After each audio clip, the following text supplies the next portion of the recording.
Mr. Netanyahu, if he is to sustain this conflict over time, has to expand it. Things have not gone well in southern Lebanon or in Gaza. Ultimately, dislodging them from the West Bank and Gaza, and eventually throwing at least the Palestinians out of Jordan. He understands that any air defense system designed to shoot down aircraft or missiles can be overwhelmed by enough incoming missiles and aircraft, hypersonic missiles. Remember, the hypersonic missiles range from 4,500 miles per hour up to 9,000 miles per hour. Will play out. Well, first of all, I think you're going to see war between Iran and Israel. Mr. Netanyahu, if he is to sustain this conflict over time, has to expand it. Things have not gone well in southern Lebanon or in Gaza. Hamas is not defeated. Hezbollah is certainly far from defeated. He hasn't even met the main body of Hezbollah fighters. Thousands of fighters are pouring in from Iraq, the Arabian Peninsula, to reinforce Hezbollah. So that's far from over. But we have to understand there's something larger at work right now. I think the government in London, as well as in Washington, has decided to back this Greater Israel project with the goal of ultimately clearing Arabs out of southern Lebanon, clearing them out of much of Syria, ultimately dislodging them from the West Bank and Gaza, and eventually throwing at least the Palestinians out of Jordan. Now, this sounds extreme to anybody with any common sense, but these things are actually being discussed. So it's not as though Mr. Netanyahu is waging this ruthless campaign of expulsion and murder on his own. He has support. We are critical, but so are the British. In some respects, I'm beginning to think the British want to relive their empire back in the Middle East. It's very strange. But those comments notwithstanding, right now, he's got to go after Iran. When does he do it? Well, first of all, he understands that any air defense system designed to shoot down aircraft or missiles can be overwhelmed by enough incoming missiles and aircraft. So he understands that. That's why he has demanded and gotten the 2 of the 6 THAAD batteries that we have. This is the Terminal High Altitude Air Defense System with its radar. The radar, of course, is remarkable. It's probably one of the best things that we have ever built. It costs $500 million or $500 million, probably more right now. And with this radar, you can sit in Washington, D.C. and track a basketball over New Orleans. So that's telling you 1,000 miles plus in front of you. It's very important because it not only enables you to accurately attack, well, let's put it this way, you can accurately identify targets at a very great distance and you have lots of early warning, but you're much more likely to hit the target because the missile then has some time to carefully calculate the distance and the time it needs to reach the target. He's also getting the best missiles that we have. These are the top of the line. You can't do much better. And they include interceptors that are capable of stopping everything but hypersonic missiles. Remember, the hypersonic missiles range from 4,500 miles per hour up to 9,000 miles per hour. Nobody can shoot them down. So I think he's going to wait until the second battery is established. But I think the predisposition is to attack before the election. Now, the election is important in this calculus because he's assuming probably, and with some degree of justification, that President Trump will win the election. But he can't be 100% sure. If he waits and it turns out that for some reason President Trump doesn't win, there's no guarantee that the incoming administration is going to stand by him. Whereas he has promises of support from Trump and his agents in the United States that surround President Trump, that the Trump administration, the future one, will be solidly in the Israeli camp and back what he wants to do. So under those circumstances, I think he's decided we have to attack, that is, Israel has to attack Iran before the election and get the war started before the election. Now, when does that happen? 1st or 2nd or 3rd of November. I don't know, but probably somewhere in there. So he'll wait for the additional air and missile defense forces to arrive. They'll be set up. And then I suspect he'll launch his attack, which I expect to be very powerful as he can make it. The only question at this stage is, will he use a tactical nuclear weapon or 2 tactical nuclear weapons or 3 tactical nuclear weapons against Iran's alleged nuclear site?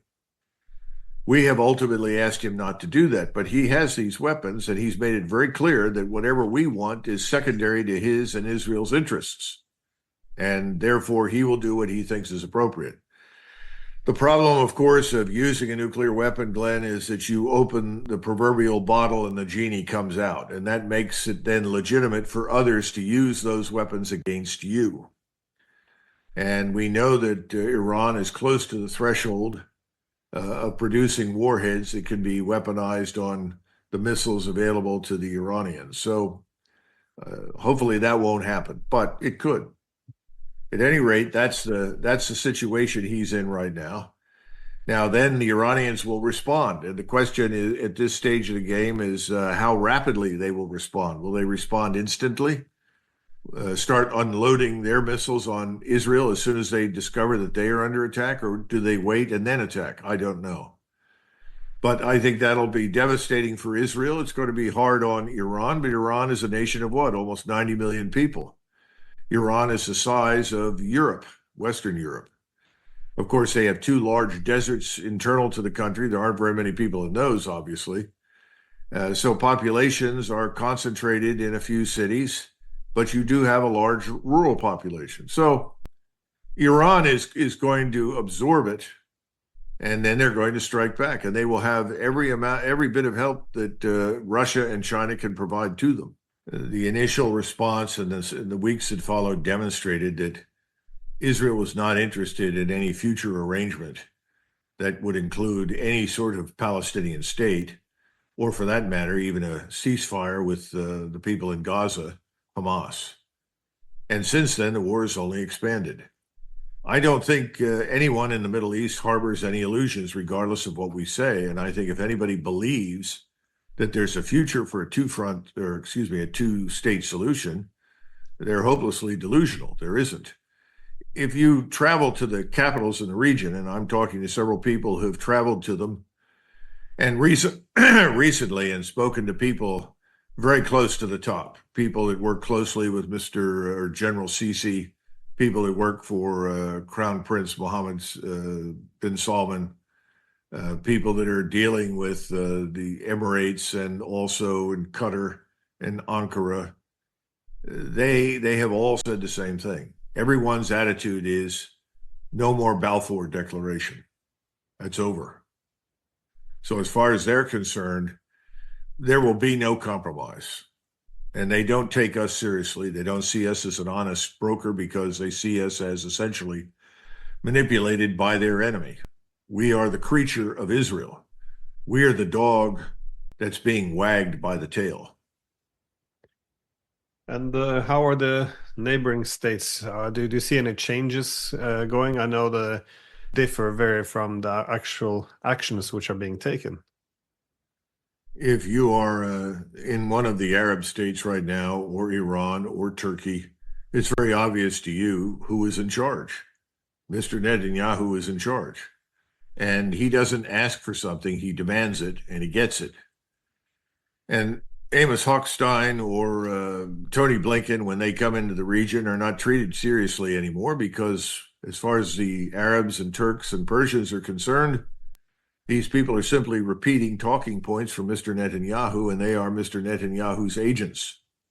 We are viewed through that lens right now. So I don't think there's any expectation in the region that anything we say about our readiness to urge Israel to do something else means anything. I think they fully expect to be hit and be hit very hard, and I think they will hit. Well, let's go to the north first and look at the position of Hezbollah.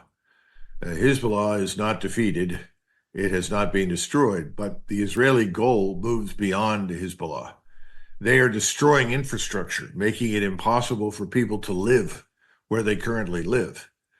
That's not accidental. This is what's being done in Gaza.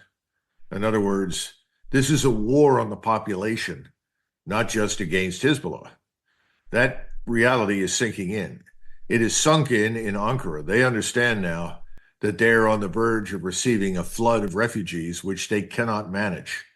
The pressure on Erdogan inside his country to intervene and act against the Israelis is overwhelming. And I would expect that there would be preparations for that. His focus is obviously on Syria because Syria is the bridge between Lebanon and Turkey. So Syria is of great concern because we have backed for some time Kurdish rebels who are committed to destroy Turkey.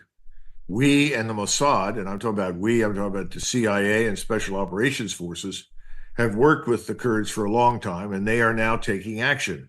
There was a terrorist attack in Turkey quite recently today. It interrupted the BRICS conference briefly, and President Putin read a letter of condolence to President Erdogan, who said that there had been 4 killed and something like 17 wounded. The Turks have been licking their chops and sharpening their sabers for a long time, looking in 2 directions. One, of course, is the Kurdish problem, which they are quite willing to go in and eliminate, but also towards Israel for the terrible injustice committed against the Muslim population of Palestine. There are Sunni Muslims too, and there's an expectation in the old region that Turkey historically ruled that the Turks have an obligation to take an interest in what's being done to the people that live there. And thus far, Erdogan has failed on that score. We will see what happens next. But I think now that it's clear that Syria is part of the greater Israel project, along with the West Bank and Lebanon, I think we'll finally see the Turks engage. When you move down to Gaza, you're dealing with Egypt. And remember, Egypt, Jordan, Saudi Arabia, they've been heavily bribed for years by us to go along with what we wanted them to do vis-a-vis Israel. That's something that they're reluctant to admit publicly, but it's true, especially for Jordan and Egypt, who desperately need money. They have large populations. They cannot easily feed, clothe, school, house without enormous assistance from the United States. And they've been told, listen, if you get on the wrong side of this thing, we will cut you off. And of course, the populations in Egypt and the population in Jordan, and in Jordan, there are more than 11.5 million Palestinians. People don't realize that. They don't care anymore. They want to get involved. They want to join the fight. And I think at some point that will happen, particularly if we see the Turks engage. And that will come, I think, after the Iranian counterstrike, when it becomes clear that the Iranians have devastated Israel. All of these are reasons why Mr. Netanyahu desperately wants us in the war, because he understands that he cannot prevail in this environment without us. So he's in a position where he either kills his way out of this, kill as many Arabs as possible, and then if anybody else gets involved, kill them, whether they're Turks or Iranians. But the bottom line, he's got to kill as many as possible and cleanse the state north of the river initially, well into Syria, well into Lebanon, even if he can, all the way up to Beirut. Get rid of as many as the people there, and then try then to attain some sort of peace settlement that leaves him in charge of most of this territory, and then he hopes to fill it with Jews. We are the instrument. If we don't go in and support him very strongly, if we don't back him, particularly after the Iranians counterstrike, then he can't win. Now, if we support him, can he win? That's iffy. We haven't seen large numbers of our aircraft fly against Russian S-400 air and missile defense systems. So that depends greatly on how we do, how well we perform. It also depends on what happens when we come under attack and how many missiles fall on us and how they target us at sea as well as being on the land. A lot of open questions. We don't know the answers. But I think it would be a mistake to assume that Iran, and for that matter, Turkey, will be pushovers in the future. I don't see it that way. I think these are going to be very tough nuts to crack, and I don't think they're going to crack. And Israel, on the other hand, may be the one that cracks because it has the most to lose, in my judgment.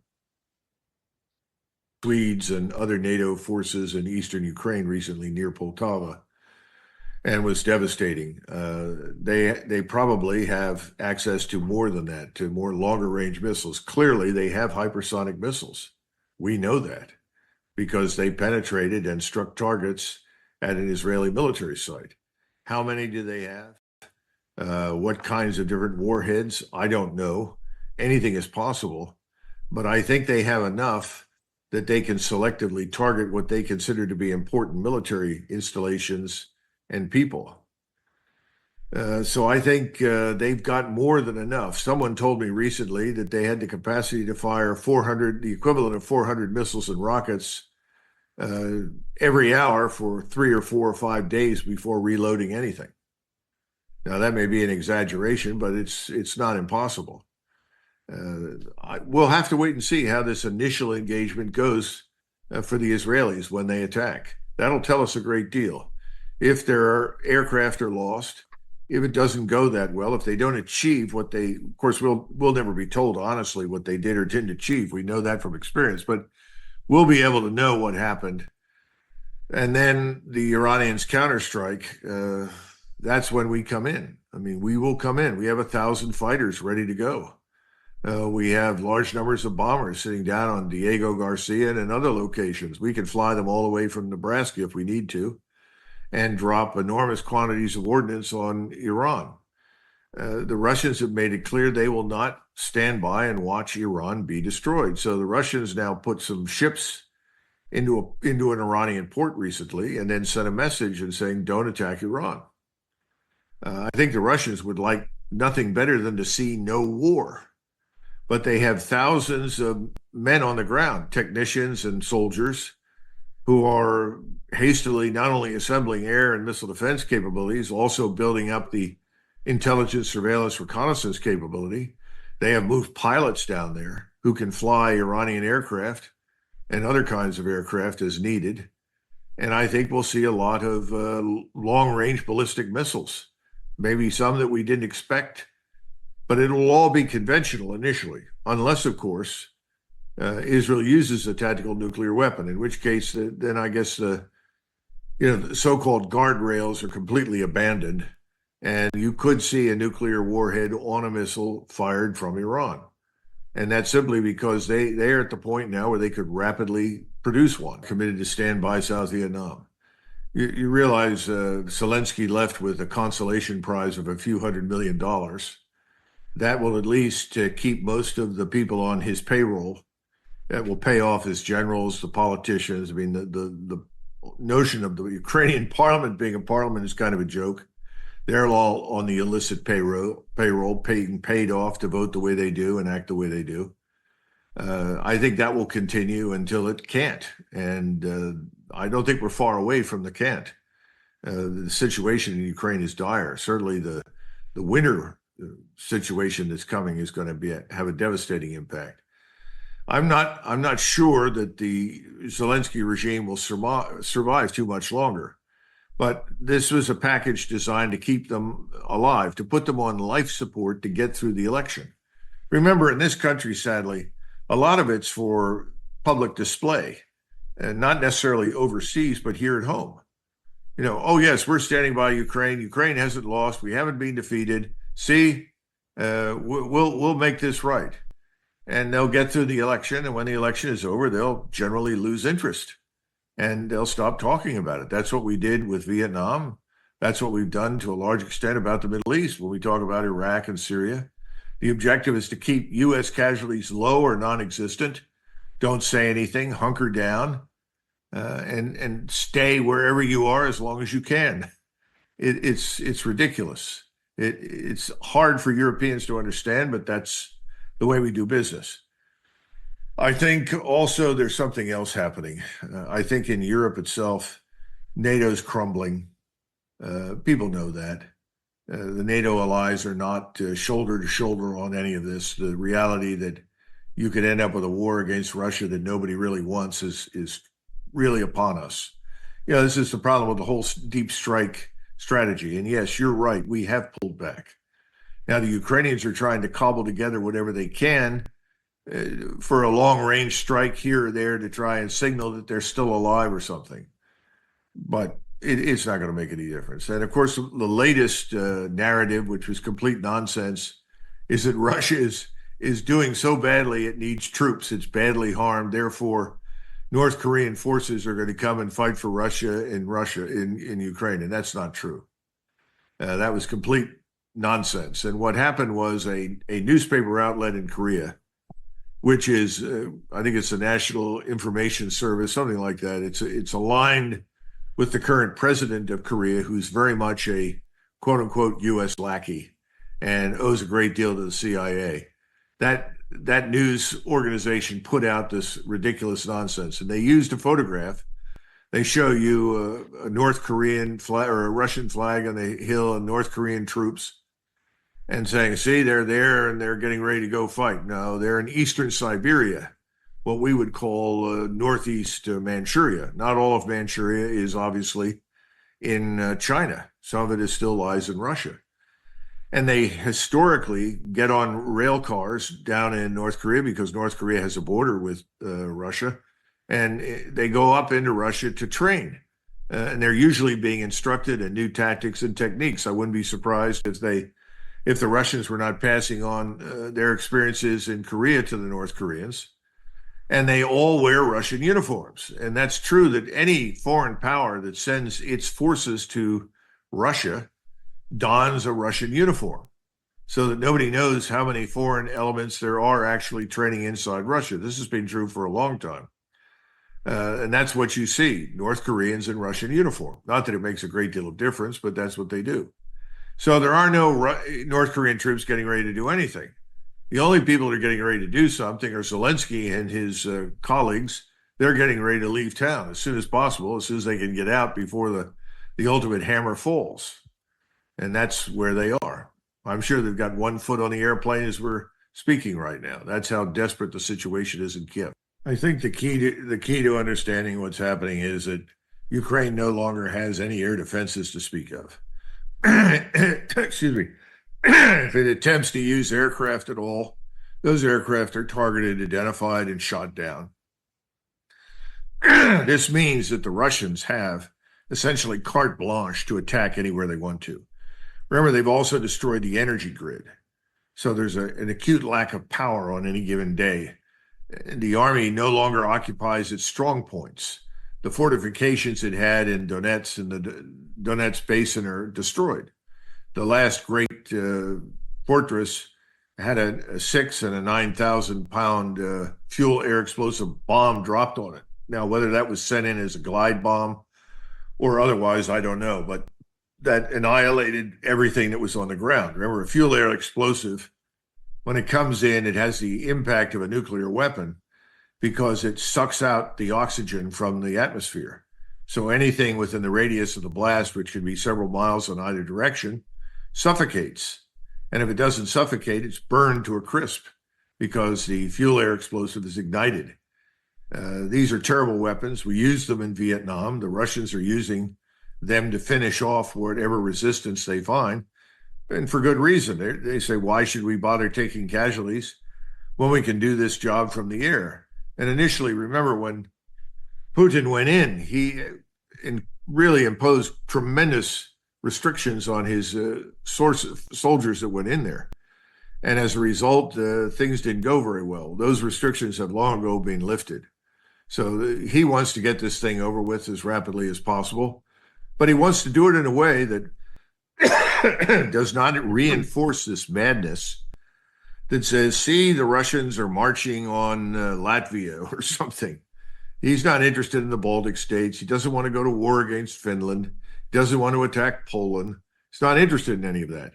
So he's content to clean up eastern Ukraine, eliminate those who are resisting and move up. And he wants to consolidate control of what he's got and talk to the country's whatever leadership turns out to be to end this thing.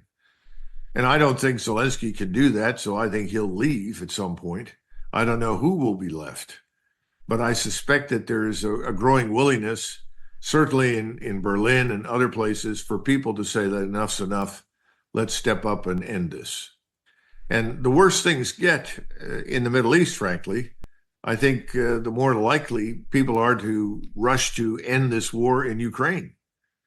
You know, we're a one crisis town here in Washington, D.C. We can never manage more than one conflict at once. So I think as soon as this thing blows up in the Middle East, everyone will turn decisively away from Ukraine, and whatever happens there will be written off.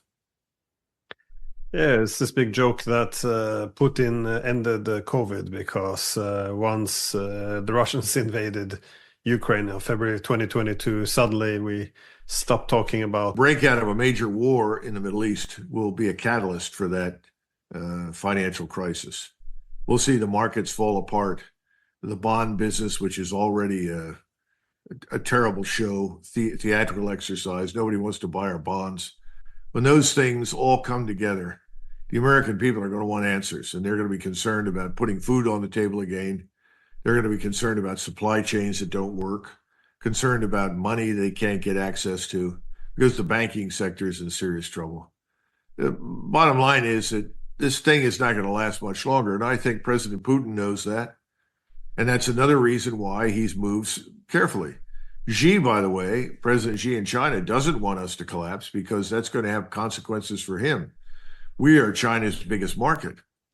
And if we collapse, he's not going to be able to sell much to us. He's not going to be able to sell elsewhere on the scale that he does to us. This is a strange set of circumstances, but it all points to disaster here in the United States eventually. It just won't come soon enough to avert the German invasion. Stalin was almost catatonic, and he wrote that he was cowering in the corner, and he heard the crash of boots, jack boots, in the background coming down the hallway towards his office, and he admitted that he was waiting for Soviet military leaders to come in and execute him. And to his amazement, they came in and asked him to lead the country and said, "We need you." What a tragedy for the Soviet Union and the peoples that lived under it. Wonderful opportunity to get rid of Stalin. I think this time around, our friend Zelensky will leave before that happens to him. And I think it will. Something like that is in the offing. You're absolutely right. I don't know who it is. I think it's going to be very hard for us through the CIA and MI6 to designate the successor to Zelensky. And that's what we'll try to do. We're going to try to set somebody else up. Won't work because I think the Russians won't tolerate it. And as you point out, the Ukrainian people have had enough. They've had enough for a long time. But the lesson there is they can't protect themselves. And anybody who believes in the Second Amendment, as I do, that we have the right to bear arms, watches that carefully and says there's a lesson here for Americans. And Washington said repeatedly that we should all bear arms. He thought that was a vital necessity, and that was based on his experience during the Revolution. So, this is one of the reasons that things have gone on as long as they have. And this all should have ended a long time ago, but there are no humanitarian, and they have to realize that our interests are not necessarily their interests. This should be self-evident, but you know that the populations have been treated to this constant barrage of lies about what Russia is now. You would think you were listening to a description of the Soviet Union in 1942 or 1939. It's absurd. It bears no resemblance to reality. I'm surprised that the Europeans have questioned nothing to this point on the scale that they should have. But it's going to become pretty obvious. It's already obvious to many, and the hardship always cures a lot of problems. As soon as you make it hard for people to pay for their food, to pay for heating and so forth, it'll make a difference. I was listening to someone bragging about the liquefied natural gas being sold to Poland and how wonderful that is, and that came about after the destruction of the Nord Stream pipeline. Well, that's because Norway decided to jump into the breach and sell the Poles liquefied natural gas. Well, that's nice. And I think they made a good profit. So have the Americans. I think they've had to pay more. I think if they're going to recover financially and militarily and industrially in Europe, they're going to need cheap energy. There's only one source for that. That's Russia. So that's going to happen. But things aren't bad enough yet. This is the question that comes up again and again.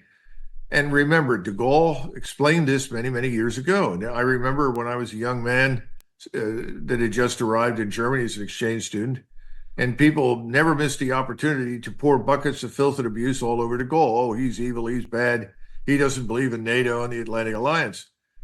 Well, de Gaulle said, Americans don't live in Europe. Britain is an island. We Europeans have to forge our own future. What is that future going to look like? We Europeans should determine it. Well, everybody went to sleep, and now they see where they're headed, thanks to the United States. We've bankrupted them. We've destroyed Germany's economy, which was the engine of Europe. We've effectively turned everyone into economic slaves. I mean, it's just miserable, terrible set of circumstances. And Russia is not coming west. Who in their right mind in the Kremlin wants to take over and manage Europe, Western Europe especially at this point? Forget it. They don't want anything to do with it. So it's more trouble than it's worth. So this is all inevitable. It's all going to work out. It's all going to end. And it'll end with a whimper, not a bang. That is in Ukraine. The problem is what happens now in the Middle East. And I think we're headed into very difficult waters. And it's going to be catastrophic initially. Then we'll see how everybody reacts to the realization that this is real war. Remember, Israel never had to fight for more than, 6 days to 2 weeks? And they were organized to prevent a war from lasting much longer. What have they got now? They're in terrible shape. Their economy is ruined. People are massively unemployed, unhappy. The future is actually pretty bleak. But they too are being lied to. If you turn on Israeli television, everybody's winning on every front. And now we're going to destroy Iran. That'll solve all of our problems. Well, good luck.